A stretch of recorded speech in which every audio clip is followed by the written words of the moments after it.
కలిపేసిందమ్మా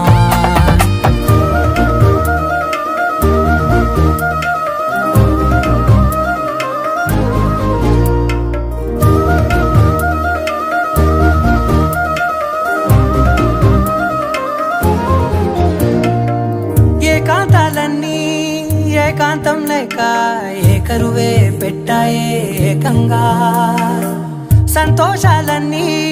సెలవన్నది లేక మనతోనే కొలువయ్యే మొత్తంగా స్వాగతాలు లేని ఒంట్లో ఉండలేక విరహం కనుమరుగయ్యే మనతో వేగలేక కష్టం నష్టం అనే సొంత